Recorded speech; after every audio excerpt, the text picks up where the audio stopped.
चुका है। सिविल सेवा दिवस के अवसर पर सामान्य प्रशासन विभाग द्वारा आयोजित इस विशेष समारोह में तहे दिल से अभिनंदन माननीय मुख्यमंत्री महोदय का, हमारे आदरणीय मुख्य सचिव महोदय का और आदरणीय विकास आयुक्त महोदय का।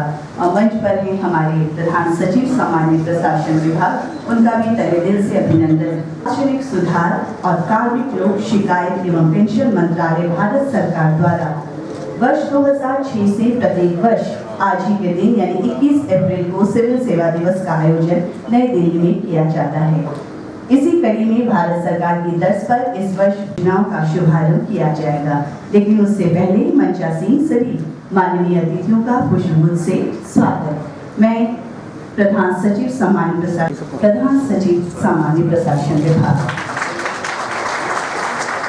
प्रधान सचिव महोदय से पुनः अनुरोध है कि मंचासीन हमारे आदरणीय मुख्य सचिव श्री अंजलि को मैं श्री दयानिधान पांडे अपर सचिव सामान्य प्रशासन विभाग से अनुरोध करती हूँ कि आदरणीय विकास आयुक्त महोदय श्री शिशिर सिन्हा जी का स्वागत पुष्पगुच्छ से करें। सभी के करकमलों द्वारा इस दीप को प्रज्वलित कर सिविल सेवा दिवस का शुभारंभ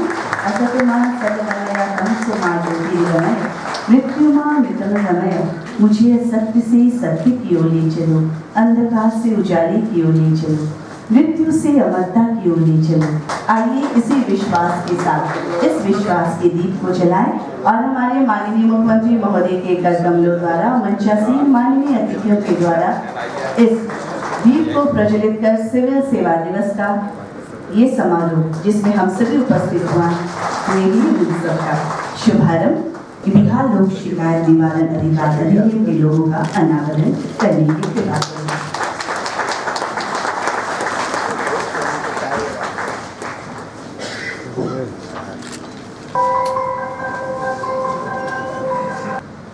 बहुत बहुत आभार, बहुत बहुत धन्यवाद। की सूचना परिवादी और लोक प्राधिकार तक आसानी से पहुंच सके इस बात का ख्याल रखते हुए ऑनलाइन शिकायत दर्ज कराई जा सकेगी और अन्य शिकायत भी इसके अंदर शामिल है, इसे डाउनलोड भी किया जा सकेगा। माननीय मुख्यमंत्री महोदय के करकमलों द्वारा इस कंप्यूटर सॉफ्टवेयर वेब पोर्टल का लोकार्पण किया गया। सिविल सेवा दिवस पर आप सभी लोगों का हार्दिक अभिनंदन एवं बिहार लोक सेवा आयोग भवन का शिलान्यास करने की कृपा करें।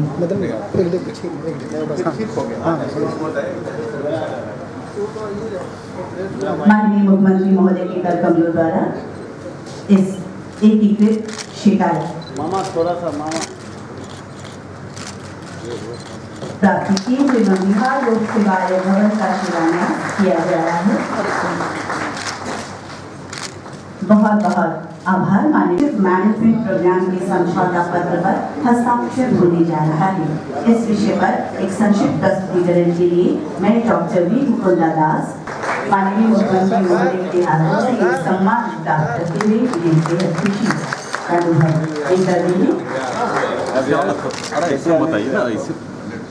खगड़िया और दरभंगा जिले को संयुक्त रूप से प्राप्त हुआ है और इस पुरस्कार को प्राप्त करने के लिए खगड़िया जिले के जिलाधिकारी श्री जय सिंह और दरभंगा जिले के जिलाधिकारी श्री चंद्रशेखर सिंह को मैं सादर आमंत्रित करती हूँ।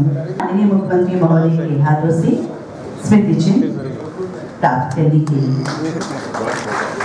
इनका हौसला अफजाई करेंगे। इन्होंने बहुत ही खूबसूरत शिकायत निवारण अधिकार अधिनियम Shri Ketan Kumar retired army personnel थे को लेकर जब लोगों ने स्पेशल ऑक्सिलरी पुलिस बनाया तो आज तो हम लोगों के देश के आदरणीय राष्ट्रपति उसमें रक्षा मंत्री उन्होंने देश भर के मुख्यमंत्री को लिखा कि देखिए जैसे इस बदली को आप लीजिए और सैप की तरह आप भी बनाइए। वो चिट्ठी हमको भी है तो उसी तरह से इस तरह की चिट्ठी आ जाती है तो हम लोगों की भी राय मांगी गई है कि महिलाओं को 50% का आरक्षण पंचायती राज संस्थाओं और नगर निकायों में देने पर संविधान संशोधन पर आप लोगों की क्या राय है? राय हम लोग तो तीसरा इलेक्शन में तो कभी कभी आप काम कीजिए। सब बैठे हुए ये सब बिहार के अरे कुछ सेल्फ प्राइड भी होना चाहिए और कहीं नहीं हुआ और अगर कहीं होता तो कलम तोड़ देता अब आपको 10 साल से नहीं तीसरी बार हो रहा है पंचायती राज इंस्टीट्यूशन से, और नगर निकायों का अगले साल तीसरी बार। कोई साधारण बात है? तो बिहार में कुछ इनिशिएटिव लिए गए और हमारे सिविल सेवा के लोगों ने उसको बखूबी क्रियान्वित किया और जिसके परिणाम सामने आए।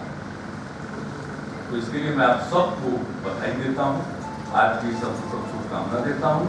और मुझे पूरा विश्वास है, देखिए पूरा विश्वास कि आप आगे के, चाहे वो शराबबंदी का काम हो, लोक शिकायत निवारण कानून को लागू करना हो, या 7 निश्चयों का क्रियान्वयन, उसमें आप अपनी पूरी क्षमता का प्रयोग करेंगे और इसको सफल बनाएंगे, ताकि बिहार प्रशासनिक सुधार के मामले में भी एक मॉडल बन सके। तो आज जब पहली बार सिविल सेवा दिवस हुआ है, आज मन आप लोग बना लीजिए कि बिहार के प्रशासनिक मामलों में एक मॉडल बनाए। इन्हीं शब्दों के साथ आप सबको इस अवसर पर ढेर सारी शुभकामनाएं, बहुत बहुत बधाई, बहुत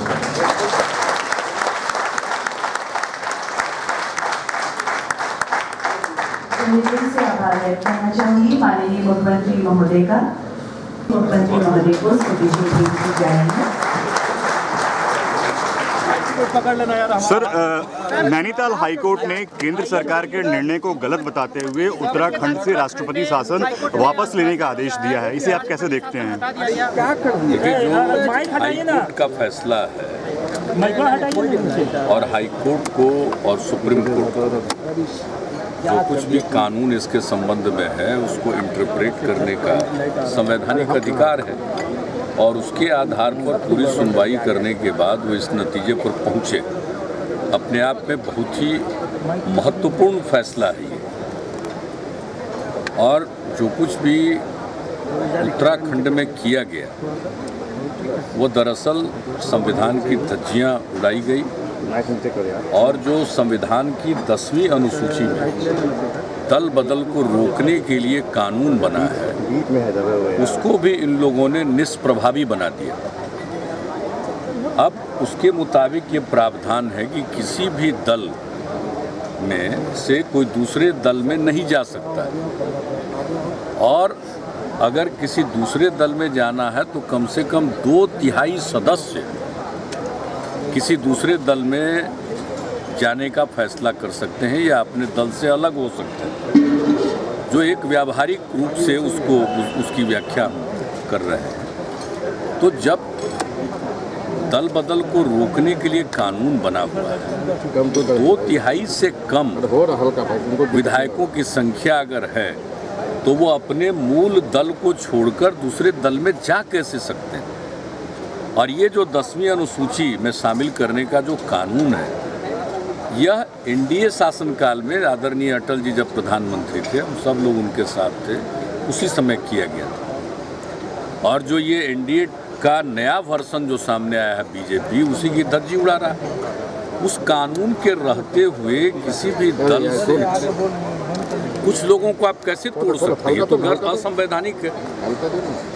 तो आप तो पहले 10th शेड्यूल को समाप्त कर दीजिए और छोड़ दीजिए कि कोई जब जहाँ जाना चाहे वहाँ जाए। जो ये प्रगति हुई है अपने लोकतांत्रिक संसदीय लोकतंत्र में, उसको वो समाप्त कर दे और दल बदल को बढ़ावा दे। इसके लिए ज़रूरी है कि वो इस कानून को समाप्त करे, इसको ख़त्म कर दे, और तभी तो यह संभव है कि किसी भी दल के कुछ लोग किसी दूसरे दल के साथ मिल जाएंगे। कैसे मिल सकते हैं? यही काम किया गया अरुणाचल में, यही काम किया गया उत्तराखंड में। आखिरकार इस तरह से दल बदल को प्रोत्साहित करना, जबकि दल बदल को रोकने के लिए कानून बना हुआ है, और वो एनडीए के शासनकाल में ही वो कानून बना, और अभी उसकी धज्जियां उड़ाई जा रही है। इसलिए जो वर्तमान कानून है उसके मुताबिक मेरी समझ से बहुत ही ये उपयुक्त है कि कोई भी दल को छोड़कर कैसे विधायक दूसरे दल की ओर जा सकता है, कैसे दल के निर्णय का और व्हिप का उल्लंघन कर सकता है। ये संभव ही नहीं है आज के कानून के रहते हुए। हाँ, इस कानून को समाप्त कर दीजिए अगर आपको ऐसा ही लगता है तो संसद में ले आइए संविधान संशोधन विधेयक और समाप्त कर लीजिए। कर सकते हैं तो समाप्त कर लीजिए, वरना इस कानून के रहते हुए कर रहे हैं, इसका मतलब है कि दूसरे दल का शासन इन्हें बर्दाश्त नहीं है। ये न केन प्रकारे न उस सरकार को समाप्त करने के लिए ये कोई काम कर सकते हैं। तो इस मामले में जो कुछ भी हुआ है, मैं नहीं जानता हूँ, हर दल के अंदर अंदरूनी समस्याएं हो सकती हैं, मैं उस पर नहीं जाता हूँ, लेकिन जो आज का विधान है उसके मुताबिक इसकी गुंजाइश नहीं है, और जिस चीज़ की कानूनी तौर पर गुंजाइश नहीं है उसी को बढ़ावा देना ये कहाँ का ये संघ, ये आप समझिए कि फेडरलिज्म है। और किस प्रकार से संविधान के मुताबिक आप काम कर रहे हैं। राष्ट्रपति शासन जब संविधान सम्मत ढंग से सरकार चलाना संभव नहीं है, रह जाता है, तब लगता है यहाँ तो केंद्र ही संविधान का उल्लंघन कर रही है।